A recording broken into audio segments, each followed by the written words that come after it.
Another edition of Mi Gente On Air. I hope everyone's having a great time tonight, this evening. And we've got a special show for you here at the WSGW Alpha Media Studios. I've got a guest here who's going to tell us a little bit about the history of St. Joseph Catholic Church on 6th Street. And I know it's been a great institution for Mexicanos in the Great Lakes Bay region. Many of us have been affected by this church, whether you're evangelical now or whether you're still Catholic and attending St. Joe's. It has touched the core of many of the Mexican people here in Saginaw. And Jerry Gonzalez is going to tell us a little bit about that history and the great celebration that they got happening this year in September for the 150th anniversary of St. Joe's. So stay in the room, join us. If you got a comment or a question for Jerry or myself, please put it in the chat room because we'll try to make it as part of the show. So thanks again for tuning in to Mi Gente On Air.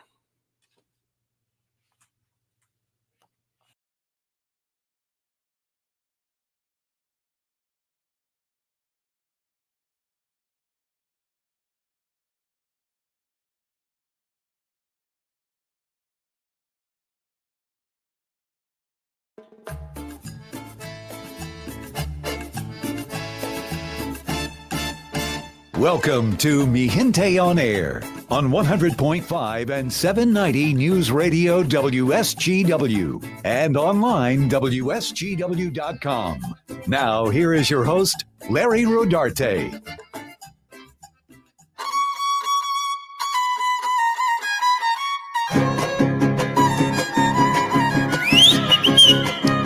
Good evening and welcome to Mi Gente On Air. We've got a great show for you tonight highlighting an institution in the area called St. Joseph Catholic Church. It has been the mother church for Latinos for many years. It was the church many of the Mexican immigrants went to when they first settled in Saginaw in the 1920s, and they've been here ever since. The Damas de Guadalupe were formed there in the late 20s, but they had a name change because they weren't called that initially. And they are the oldest Latino organization in our community that is still going strong with great devotion to the Mother of God. Well, the parish has gone through several church brick and mortar changes, and they are celebrating 150 years this September. Tonight, I have historian Jerry Gonzalez, who is heading up a book to tell the story and history of this great organization. He's here tonight with me in the Alpha Media Studios. We are fortunate to have him. Let's welcome Jerry Gonzalez to Mi Gente On Air. Hello, Jerry. Hi, how you doing, Larry? How are you? Oh, doing great. It's been a while since we've seen each other, but you are doing great work. I know I'm hearing a lot of what's going to be happening in September with the 150th anniversary. That's just so amazing of St. Joseph Catholic Church. But I want my listeners, everybody out there who may be listening or may be listening to the broadcast on Sunday evenings on Mi Gente On Air, to know who you are and where your family background is. Well, to begin with, Jerry is my English name. My full name is Gerardo Cortez Gonzalez. My father immigrated from Mexico in the early 20s. He was 18 years old at the time. And so he came across the border in 1922 and actually settled in Saginaw in 1929 after a long stint with the railroad and eventually landing here in Saginaw with the foundry. He's also been involved with community services. He's one of the founding members of the Union Civica, and of course, I have a little personal. I have 6 siblings, or 5, me being the 6th, and several have been involved. My older brother Romero is now in the Hall of Fame here in Saginaw, and so that's my background. I graduated. Well, let me go a little further. I actually was born and raised in Saginaw.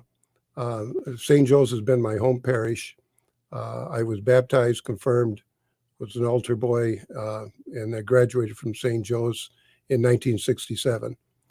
So I have a long history with St. Joe's. And I also served as an altar boy, a reader at St. Joe's. And So that's my background with St. Joe's. I moved parishes after I got married because I moved to my wife's home parish in Bridgeport, Michigan.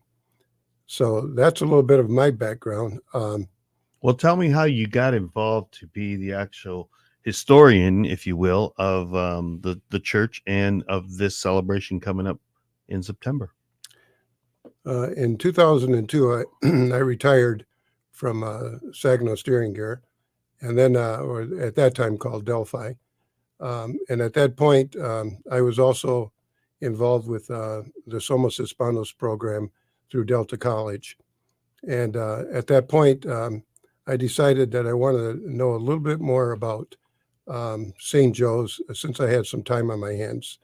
And at that point, the church, of course, the new church was built in 2003. And I had already written an outline for a proposed book at that point. And that outline is what drove the show that was on PBS through Delta College, through Somos Hispanos.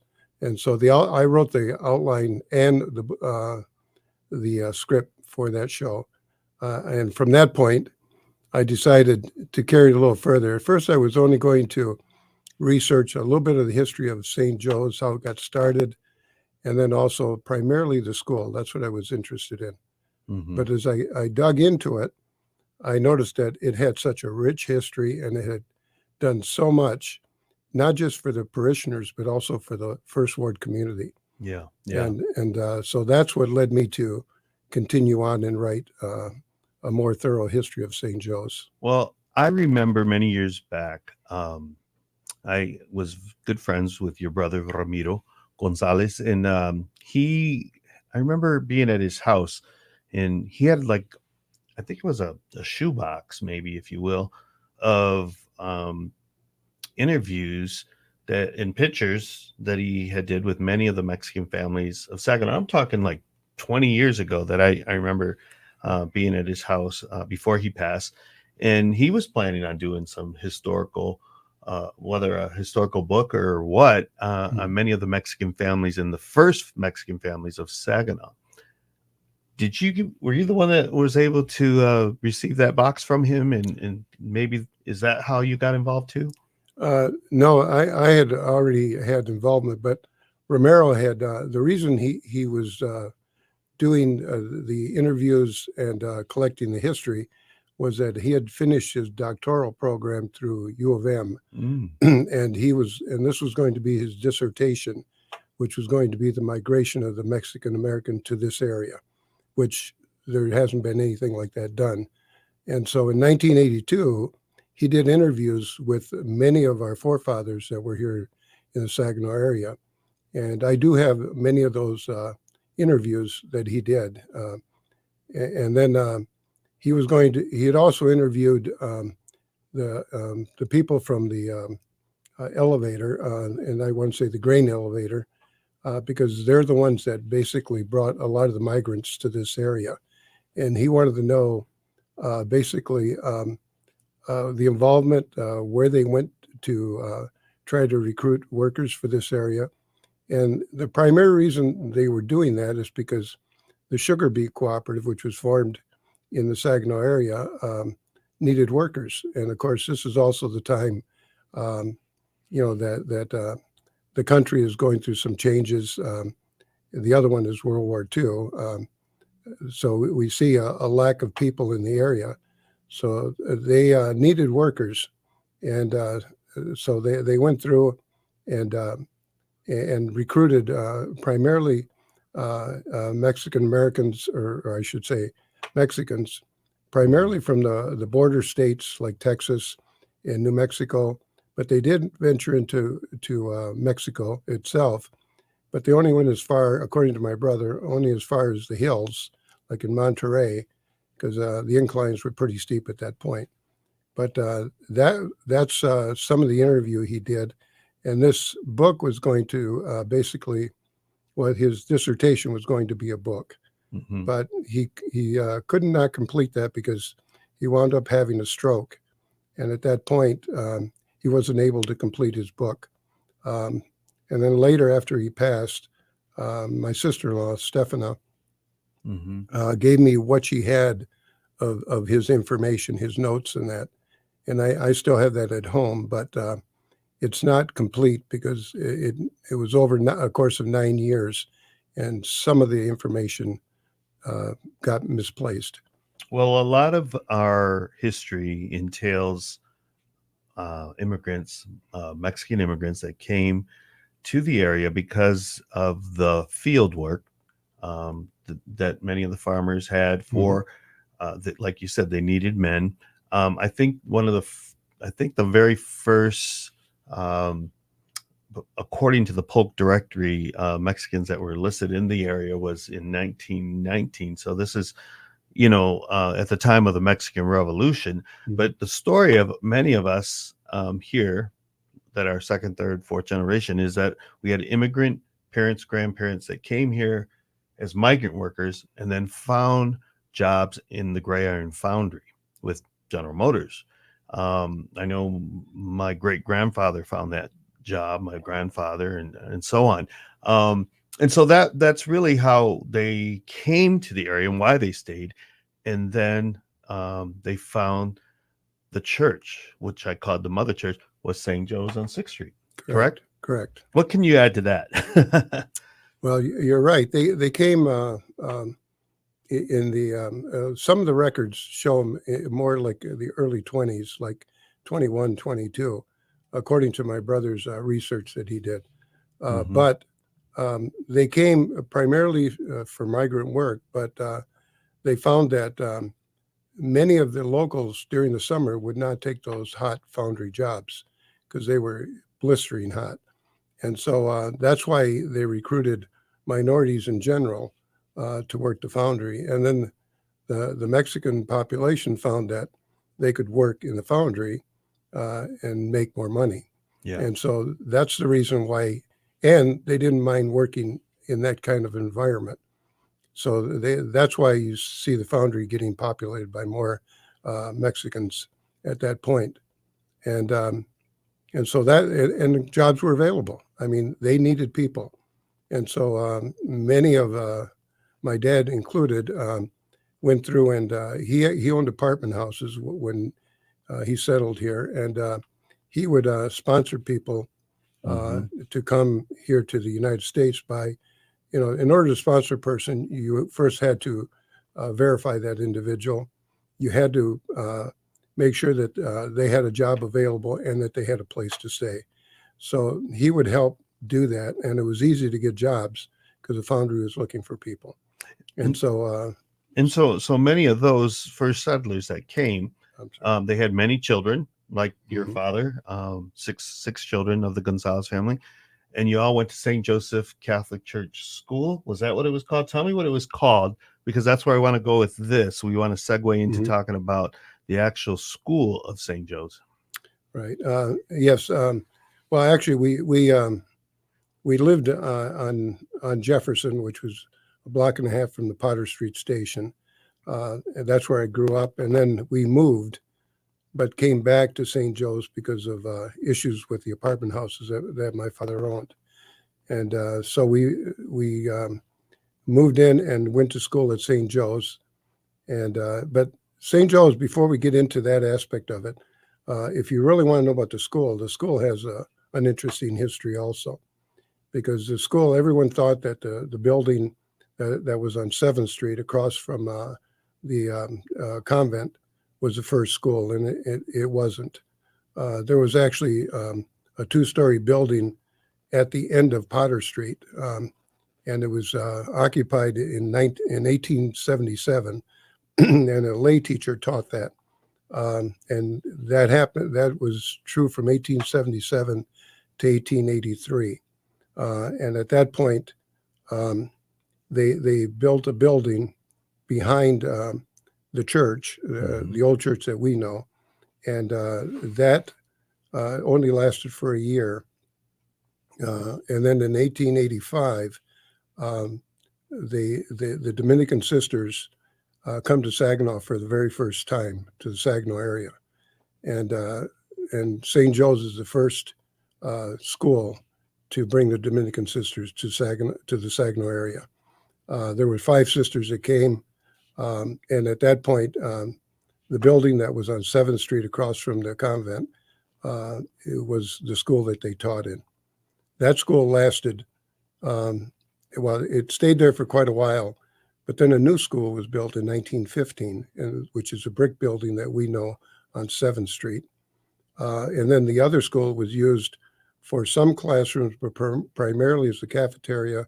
And of course, the upstairs was a gymnasium.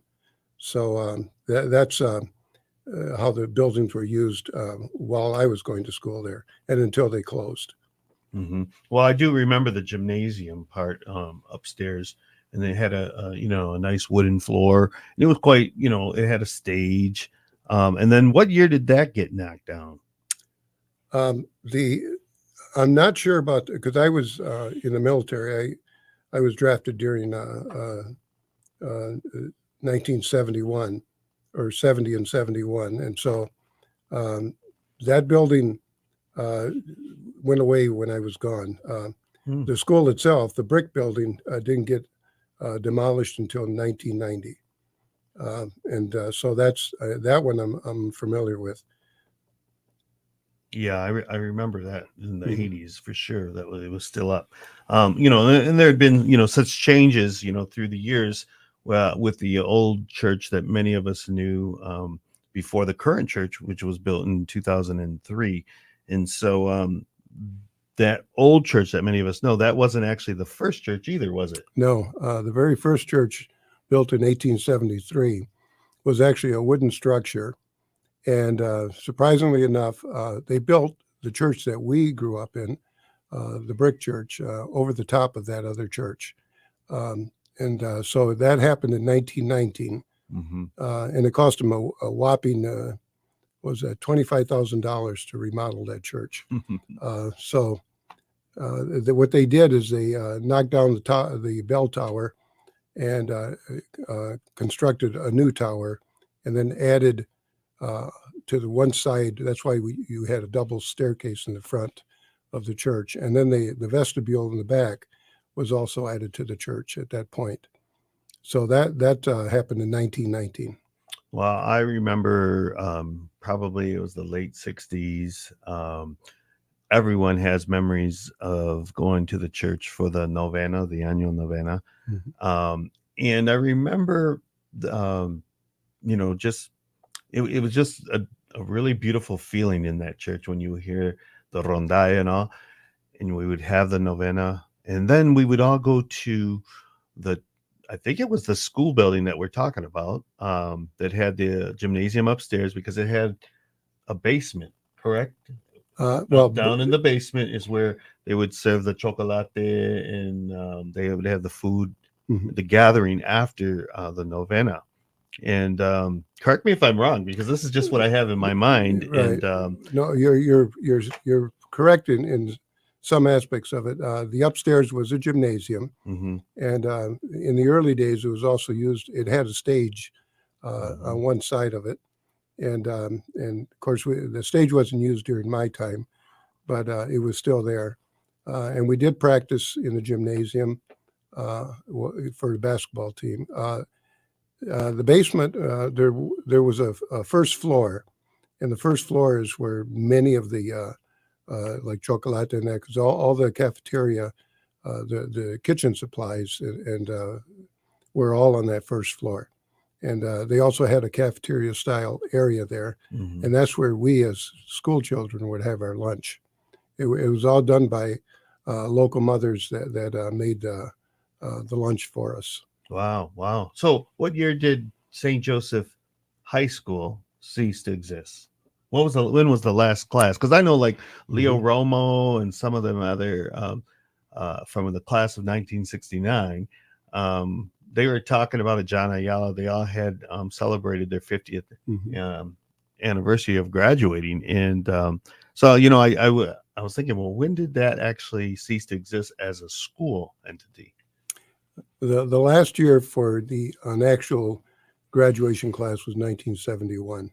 Oh, you're kidding. Yes, 1971. I thought it was way, later in the 80s, but in 71, so that they've celebrated their 50th year as well. Well, and the reason you're thinking later is because after they closed the official school as a St. Joseph High School, then there was adult education classes that were held there. And Delta College also sponsored a lot of that. And that went on till 1984. So that's what was going on. And then the funding ran out of that for that. And then they wound up closing all classes to the building. And the children or students that then wanted to attend Catholic schools, they attended what would later become Nouvelle. Well, Nouvelle became the high school for the Saginaw area. Many of the schools that did exist kept, I think, their grade schools, but for the high school, that was pretty much Nouvelle.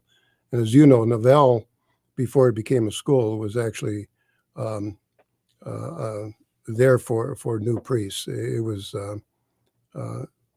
actually now I'm losing the words there, but it actually was there for new priests to be developed. Oh, seminary. A seminary. Yes, It was a seminary. Mm-hmm. It was called St. Paul Seminary. Oh, wow. So yeah, I mean, if we look at the Catholic diocese in Saginaw, I know that they have a museum there.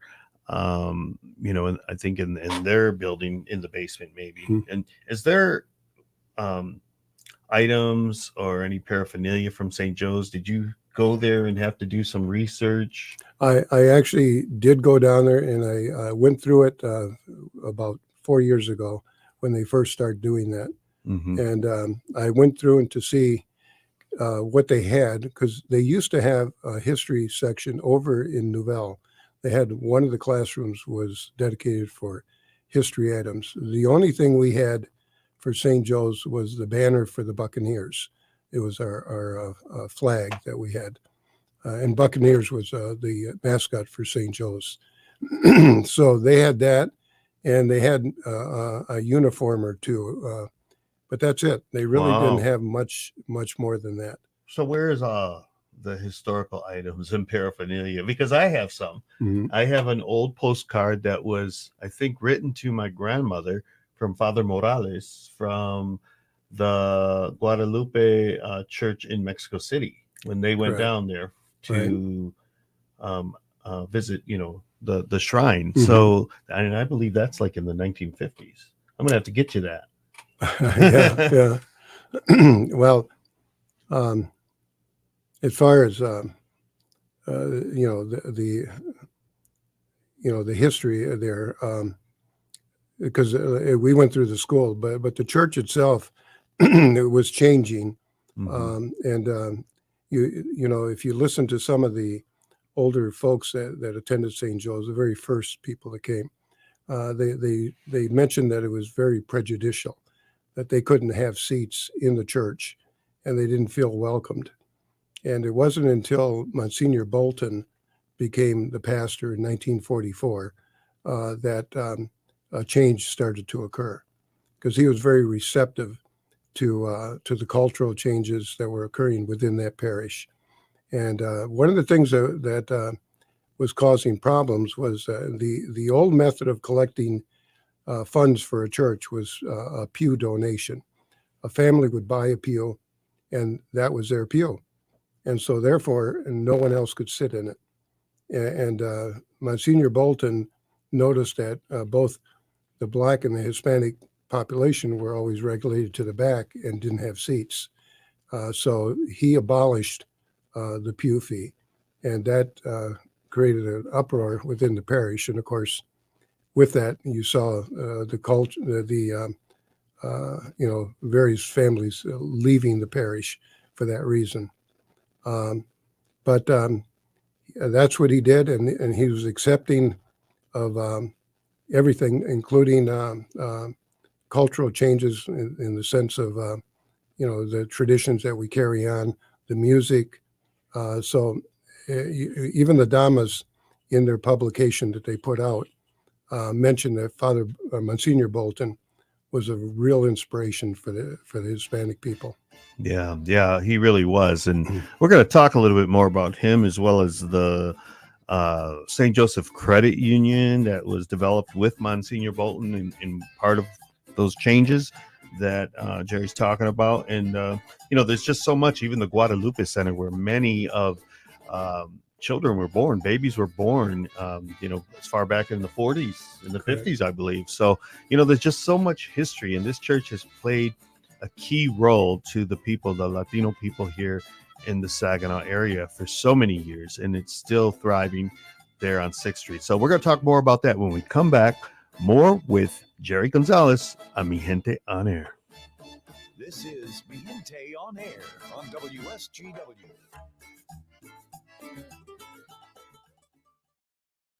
Working out for you?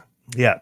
So we do have a lot of history here being said that we're talking on the live stream now. And, we're really fortunate to have somebody like Mr. Gonzalez here who has collected so much and has researched, because sometimes I think it's forgotten, especially as the generations continue and the younger people may not understand the historical significance. With my publication, Mi Gente, for years, I've written some of the stories of St. Joe's, especially around the novenas, because I remember interviewing Pachita Guevara, who was one of the original damas for Our Lady of Guadalupe. And so, there's a lot of history there, and we're really fortunate. And Veronica Jimenez is on here, and she says, "Thank you, Mr. Gonzalez, for all your knowledge. I love to hear all about the history of St. Joseph Catholic Church." So what do you say to young people today, Jerry, in regard to all this history that you have? Because typically young people don't want to hear history. A lot of times they're living their life in the moment, but there's some that do want to know. What would you say to them? Well, I with my own grandkids, they're very interested. For some reason, they also like to look at more family history than anything else. And of course, St. Joe's has been a big part of our family throughout our life. Mm-hmm. So, that's included in there. But to young people, my crowd has been primarily the church itself and the diocese, because my history goes a little bit beyond St. Joe's. I really started out with the book will start out with the introduction to Catholicism in the Saginaw area. So it goes back to the early 1800s at that point. And that's where the Diocese of Detroit, who we were under when we first started, sends a representative here to start missions. And so that's where I start from. And then those missions become parishes, which are St. Andrews on the west side of the river, because there was two separate cities at that time. Oh yeah, there was Saginaw City, which was the west side, and then there was East Saginaw, and the first church or parish, I should say mission, to be started on the east side was St. Mary's, which is the cathedral today. Wow, isn't that something? Well, let's go back into the show then, and we're going to talk a little bit more about, we'll talk about the credit union and the Guadalupe Center and about the celebration. So we got a lot to talk about more on Mi Gente On Air.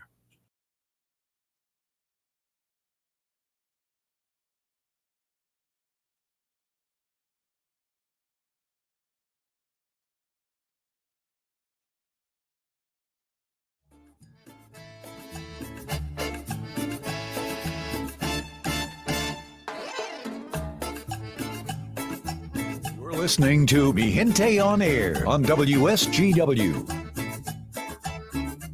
Back to Mi Gente On Air. It's so good to be here tonight with Gerardo Gonzalez, Jerry Gonzalez, as I have known him. And he is talking about the history of St. Joseph Catholic Church on 6th Street, because they're going to be celebrating the 150th anniversary of the parish. And there's so much history, and there's so much that has affected so many people in Saginaw, not just Latinos, because it wasn't a Hispanic, or back in the day it wasn't a Mexican church, but eventually within the first ward, in those that lived in the area, that was the church that the Mexican people did attend and go to. But I want to talk a little bit more about what you said in regard to how Mexicans or people of color were put back in the back of the church because of the pew buying. I remember the late Carlota Ortega telling me a story about her being a little girl, maybe 5 years of age. So this had to be like 1926, if I do the math right, where she did say that, she came in a frilly little white dress and she wanted to go and have her family sit in the aisles up towards the front. And everybody was admiring her dress, and they thought she was real cute. And when she told her family to come up to the front, they all said, "Oh, no," because they knew their place in the back, because you couldn't sit where the pews were purchased, as Jerry said, by families. And what were those families at that time in terms of ethnicity? Well, when the parish started in 1873, the majority of the parish was Irish. And and there were some Italians also associated, but it was over 90% Irish at the time. And the reason it was Irish is because the East Side, or the First Ward, they're the ones that really helped to build the railroad and the Potter Street station, and they continued to operate and run that through most of their time. I even have family that's involved from my wife's side that actually have history with that. So that's who started it, was the Irish population. And as businesses moved into the area, the First Ward started to change. Like I said, the GM Foundry, which was then called Saginaw Products, moves into Washington near the 6th Street Bridge, which is now closed. And that was their first plant. And because, as we mentioned earlier, the locals didn't want to work in that environment in the summer, they would bring the blacks from the southern states like the Carolinas. And that was in 1918. And then shortly after that, we have the Sugar Beet Cooperative bringing his Mexicans in. And they're looking at the foundry also, and they're starting to obtain jobs there. So that's the cultural shift you start to see. It goes from Irish to a black community, and also Mexican community at that point. So that was the mix that was occurring at that time, and it was predominantly the church was predominantly held by Irish or Irish and Italian. So one of the big main core parts of the churches, of course, is the women who are devoted to Our Lady of Guadalupe. And as I mentioned, Pachita Guevara, the late Pachita Guevara, she was one of the original damas. And she told me in an interview that I believe it started in the late 1920s. Do you know how what year they're celebrating? Because I know that it's in the 90s now, right? It was actually there was activity around 1927, and then the damas and the men's group. The men's group at that time were called the Caballeros de Guadalupe. Yes, and the women were the subgroup of that, Caballeros de Guadalupe. But it wasn't until 1953 that they decided to change their name to the Damas of Guadalupe. And so that's when the name change occurs at that point. But if you look at the 1948 St. Joe's publication, which was their Diamond Jubilee, you'll see the names that are in there. Wow. So there was a change for our ladies, or the ladies of Guadalupe. Yeah. And I know they've played such a major role through the years, especially in the 50s, 60s. And I remember some of the parishioners of my older cousins, they would talk about that and say how if somebody was doing something wrong in the community, they were going to tell the Our Lady of the Damas de Guadalupe.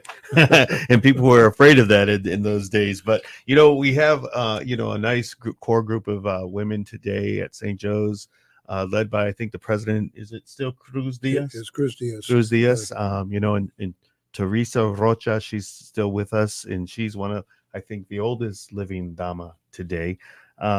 She's also a 1945 graduate of St. Joe's too. Wow. So yeah, that's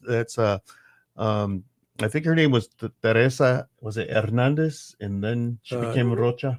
No, it wasn't Hernandez. Right now, the name escapes you. I actually did. It was in the 2019 all class reunion. She put an article in there, and I have her full article in there with her high school picture and her maiden name. Okay. Well, I know that in 2019, the Unión Cívica Mexicana presented the Damas de Guadalupe with the Adelante Culture Award at the Dow Event Center in the Red Room, and Teresa was there, and Cruz, and many of them were there because they, like I said, it played such a major part in the history of the Latino people in the Great Lakes Bay region. And part of what the story entails as well is the Guadalupe Center. There's a lot of history there. I hear some of those that are maybe 10 years older than I who say they were actually born there at the Guadalupe Center. And there's some pictures of the actual building. I know Leo Romo has showed me some stuff when his twin brothers were actually born there. Tell me a little bit more about that, because that is really key as well. Even though it's not an actual a faith-based facility, although it was, because it was run by the nuns, it played a key part in the Latinos being born here because they didn't have access to maybe some of the hospitals, right? And that's correct. This all occurs in 1945. And again, the lead is taken on by Monsignor Bolton. He's finding that statistically, about every third Mexican child was dying in childbirth, as opposed to every 15th child for the rest of the population. And a lot of that had to do, you have to remember where the migrants lived and how they lived. Yeah. So the conditions were not that good. Plus, they were not familiar with prenatal care or any of that type of prep for children. So Monsignor Bolton got with the League of Catholic Women. At that time, Miss Deisler was the chairman of that group, and she's the matron of the Deisler Funeral Home. And so she, Monsignor Bolton goes to that group and mentions that there's an issue here, and they took it upon themselves to help out. And what they did is they got funding to try and get some doctors, and actually one doctor in particular took time out to do that. And many of the early supplies that were in the Guadalupe Center were donated by him. And right now I can't give you his name because I can't pronounce it. Well, let me ask you, the actual center, where was it? Because I know my listeners are going to say, okay, well, where was this? Is it still in existence, the building, or what? Tell us a little bit about that. Well, and there's more than one building, by the way. Oh, really? Yeah. Wow. What occurred is that in 1945, they buy this little house, and it was only like 1,100 square feet, very small house. And that's where the clinic starts. And so it's being run by this doctor that donated his time, and they were getting some nurses from the local hospitals to help out. And so that's how it started. And then we brought the Sisters of the Holy Ghost, now called the Mission Sisters. But they came in primarily to do a survey because, again, if you recall Mexican culture, the women and the children went to church, the men not so much. So what would happen is that Monsignor Bolton wanted to find out if they could, why they weren't coming, and if they could bring that attendance back in. And so that's why the Sisters of the Holy Ghost came here originally. And then they found out that Sister Pauline was a registered nurse. And so they, Monsignor Bolton asked their Mother Superior, which was in Cleveland, Ohio, if they could provide Sister Pauline, and I forget the other nun that was there, but there was two of them, and so the Mother Superior granted that request, and so they came in late 1945, and so when they came, of course, Sister Pauline went through additional training for the aspects that she had to teach and administer to. And that continued to grow from that point on. But they also had to have a second house, and that was a house to live in. So there's a house that's next to them that was called, it was the convent for the Mission sisters. And then later, as they started getting a lot of patients and that to come in, they also started a third house, which was next to that. And again, all of them were small homes, and they were all on 7th Street, right next to where the St. Joe's High School was at, the brick building. Wow. I didn't know that. Yep. And they were all in succession. So the three of them were right there, and they got dubbed, the names that they gave them were Faith, Hope, and Charity. Faith being the convent, Hope being the clinic, and Charity being the distribution house for those that needed clothing, food, and that kind of thing. Wow. Now that's some real history. And I have Rosalinda Diaz. She says, my mama, in exclamation point, as well as Crucita Diaz, bonus mom. So I think she's referring that they were both born there at the Guadalupe Center. Yeah. I know that my Aunt Della, my tia Della Chentaca, gave birth to many of her children as well there. My cousin Chris, and I think Rita Gallardo, if I'm not mistaken. Could be wrong, but I know that she talked and told me the story about the Guadalupe Center. That's when I first heard about it, because my tia Della Chentaca actually went there and gave birth to her children. So it really played a necessary part in helping, again, the Mexican people, so that there was natal care as well afterwards. Prenatal care in that. They not only administered to birth and that, but they also taught the families, the women in particular, how to go about doing all of the above, prenatal care and such. So that was part of, they actually had classes for them also while they were there. So a lot of that was done through the Guadalupe Center. And later, it grew so much that they couldn't attend to all the people that needed help. And the city of Saginaw donated some land on Wadsworth, and then there was funding that occurred, and they built what later became the Saginaw Community Clinic. And then Sister Medina, who was the last Mission Del sister to serve at the Guadalupe Clinic, was the administrator of the new clinic, which was the Wadsworth Community Clinic. It was right there just before you get to the Civica, correct? Yeah, and it became a dental facility right during the 80s and I think the 90s. Wow, I didn't know that either, Jerry. Yeah. And you know what? Way back in the 80s when I was, I think, well, the early 80s, I was like 17, and my first entrepreneurial spiritual job that I had was called Larry's Janitorial Service, and I was hired to clean that clinic. Oh.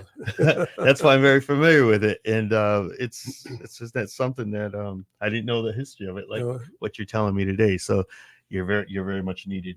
But listen, we got to talk about Monsignor Bolton and the credit union, because that has also played a big part, and I believe it was a precursor to the Catholic Federal Credit Union, which is Jolt Credit Union today. Correct. Tell us about that. Well, in 19, the reason it started, I interviewed Father Lamar before he passed away, and he was also on that video that we did in 2003 to talk about the new church. But at that point, at that time, he gave me more information about the credit union, because there was very little known about, when it closed and why it closed and that kind of thing. So he mentioned to me that in 1948, they were having problems. An example was that one of the ladies, her husband passed away in the foundry. And at that time, the benefits weren't quite as we know them today. So if the primary breadwinner of the family passed away, which in that time was usually a male, then the family, in particular the wife, had no way of even burying that individual. And they couldn't get loans. There was still a lot of prejudicial things happening when it came to finances and loans and that. So they had very little recourse. So Monsignor Bolton thought he needed to address that issue. And so he called upon Father Kern, who was in the Detroit area and was very familiar with credit unions and banking. And so they had conversations, and then Monsignor Bolton invited him to Saginaw, and they talked, and eventually in 1949, they wound up actually chartering the Saginaw St. Joseph's Federal Credit Union. And they went to a federal credit union because it was more liberal in its policies than a state-run credit union. Wow. So wow. That's a lot of history as well. And so many of us are familiar with that building that was the credit union at St. Joe's, which is now the office. Correct. And they in that office, they carry a lot of the historical records of the parish down in the basement. They do. Yeah, because I remember going and asking to see my baptismal record, and they came out with this big old book, and they opened it, and it was all handwritten. Correct. And I was really amazed that they had me listed in there, that I actually was baptized at St. Joseph Catholic Church. So, and if you notice, the person that brought the book out was wearing white gloves. Yes. To handle it because it's so delicate.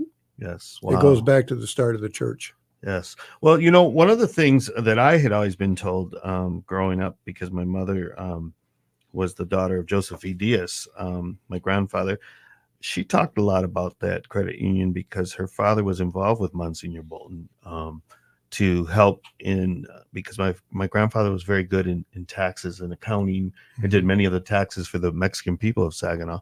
And so I actually have a picture I got to get to you of Monsignor Bolton behind my grandfather while he's working at a desk on the house at 507 6th Street in Saginaw. So, I mean, I think that's one of the really early pictures or historical pictures of that time when the inception of the credit union was being considered. And it's got to be, I want to say 1947, the picture. No, it would have been after 1949 because they don't charter until 1949.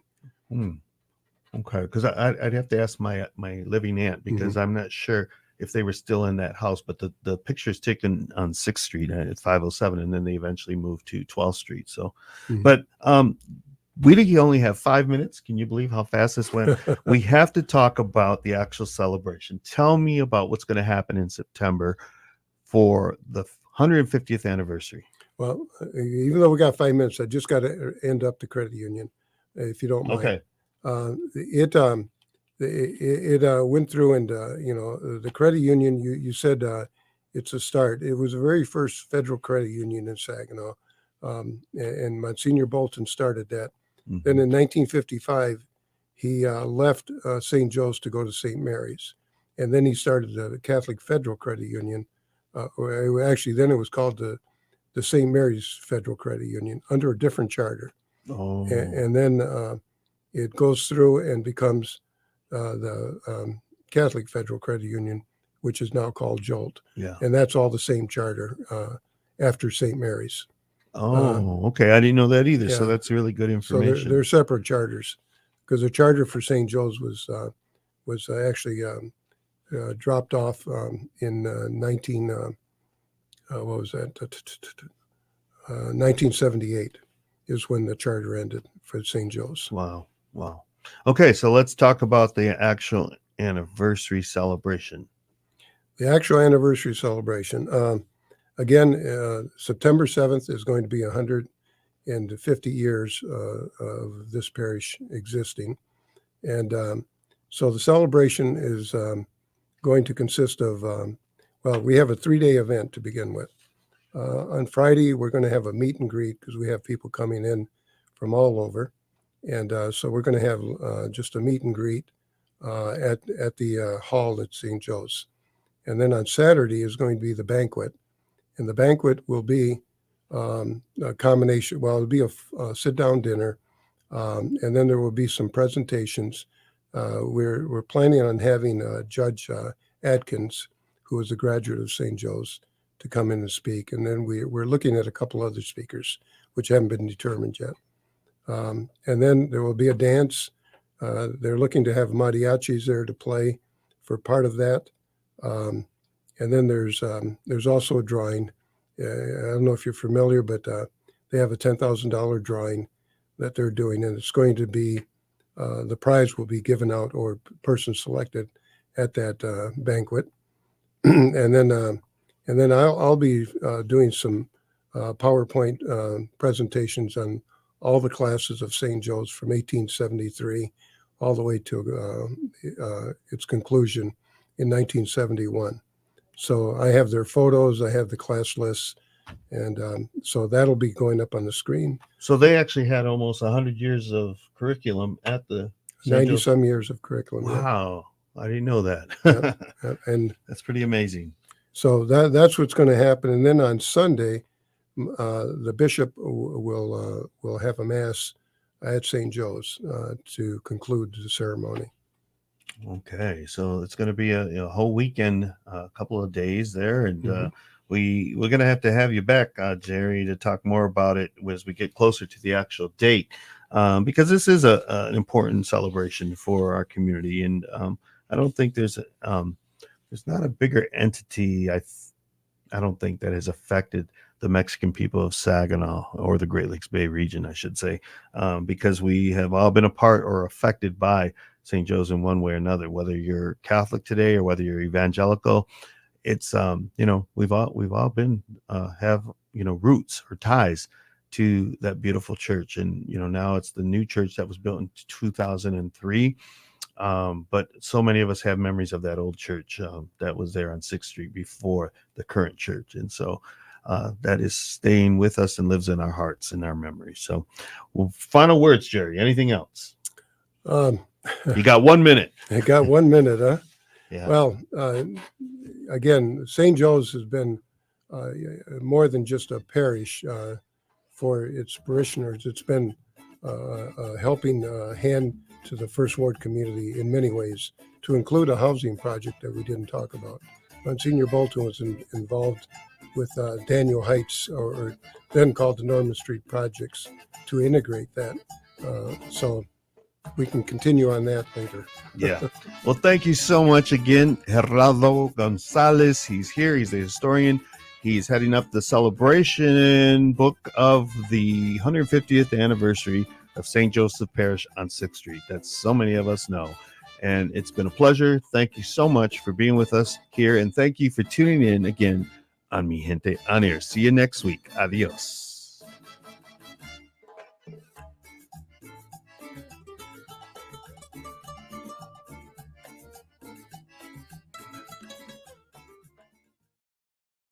So there you have it. We concluded a great show of history and culture of our Mexican people here involving 6th Street's St. Joseph Catholic Church. Again, we want to thank Jerry Gonzalez for just being that historian that has taken it upon himself to, do this book. And are you involved in the actual celebration? I'm chairing the committee. Oh, so you're the chair of the committee. Okay.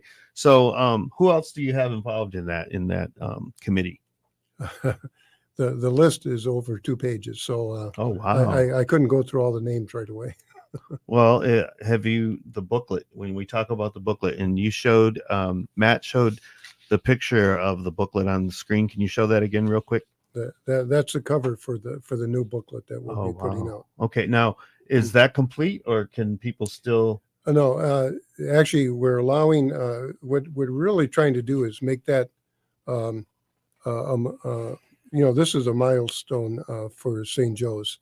So what we're hoping to do is to get St. Joe's families and or friends that have been involved with the church to put dedications for themselves, their families, their relatives that have passed away, memorials in general, because this is going to be one that'll be with the parish. And they can get a advertisement or a memorial in there by calling you. Well, they could. I have an ad that I've created, and it's at the parish office. And so, if you go to the secretary, Diane, she has a copy of that, and she can give you an ad application. I'm trying to cut these off by the 25th of August of this month. The reason for that is because I got to do all the layout. I'm doing all the layout too, and then so I need a week to do that, and then the diocese will print it, and they need. I'm giving them a week to print it.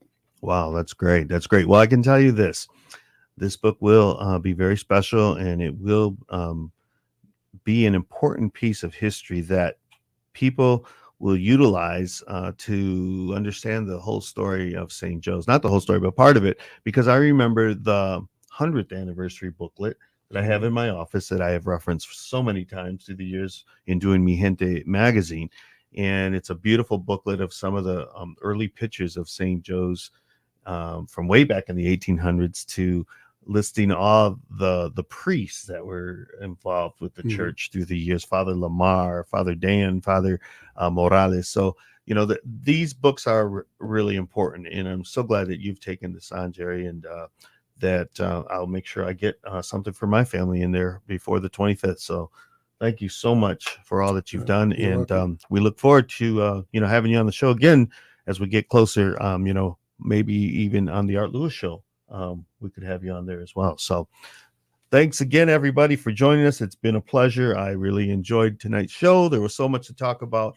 And, like Jerry said, if you have a memorial to anybody who is in your family that was really involved with St. Joseph Catholic Church, whether they were a dama or a caballero, maybe you want to put some type of memorial in remembrance of them. So get a hold of Diane at the office. Correct. And she can give you the forms for that, and you can get that in the book before August 25th. Okay, so we'll see you again, and thank you again for tuning in to Mi Gente On Air.